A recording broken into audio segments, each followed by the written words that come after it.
آج میں اس نورانی محفل میں جس موضوع پر وضاحت کرنا چاہتا ہوں اس کا عنوان ہے تکبر اور اس کی خرابیاں۔ ان اللہ لا يحب كل مختال فخور۔ تکبر اور گھمنڈ وہ چیز ہے جس سے اس روئے زمین پر شیطان کی ابتدائی ہوئی۔ آپ لوگوں کو معلوم ہوگا کہ جب اللہ رب العالمین نے آدم علیہ السلام کو مٹی سے پیدا کیا اور تمام فرشتوں کو حکم دیا کہ آدم علیہ السلام کی سجدہ کریں، تو سبھی نے اس حکم کی تعمیل کی،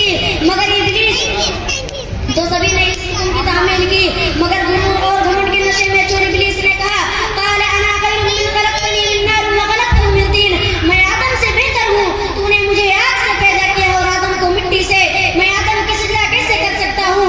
لیکن ابلیس کا یہ گھمنڈ اور غرور اسے لے ڈوبا۔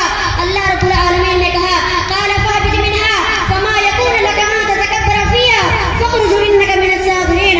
اللہ رب العالمین نے کہا تو جنت سے نکل جا، بے شک تجھے یہ حق حاصل نہیں کہ تو جنت میں رہ کر تکبر اور گھمنڈ کرے، بے شک تو جنت سے ذلیل و خوار ہو کر نکل جا۔ میرے بھائیو، تکبر اور گھمنڈ دراصل ابلیس کی خصلت ہے اور شیطان کا شیوا ہے۔ تکبر اور گھمنڈ اللہ رب العالمین کو اس قدر ناپسند ہے کہ اس کا اندازہ اس سے لگائیے کہ حضرت لقمان نے جو اپنے بیٹے کو جو قیمتی نصیحتیں کی تھی ان میں سے ایک نصیحت یہ بھی تھی ولا تصعر خدك للناس ولا تمشي في الارض مرحا ان اللہ لا يحب كل مختال فخور۔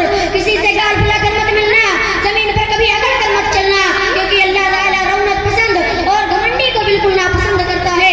میرے بھائیو، اللہ کے رسول صلی اللہ علیہ وسلم نے ایک حدیث میں بتایا اگر کسی انسان کے دل میں ایک رائی کے دانہ کے برابر بھی اگر تکبر ہوگا تو وہ جنت میں نہیں جا سکتا ہے۔ صحابہ کرام نے عرض کیا اے اللہ کے رسول، ہم میں سے ہر شخص چاہتا ہے کہ ہمارا لباس خوشنما ہو، ہماری شکل و صورت اچھی ہو، تو کیا یہ بھی تکبر ہے؟ اللہ کے رسول صلی اللہ علیہ وسلم نے کہا نہیں، اس کا نام تکبر نہیں، بلکہ تکبر تو وہ چیز ہے کہ اگر کوئی بات معلوم ہونے کے بعد بھی ہٹ درمی سے کام لیا جائے، لوگوں کو حقیر جانا جائے۔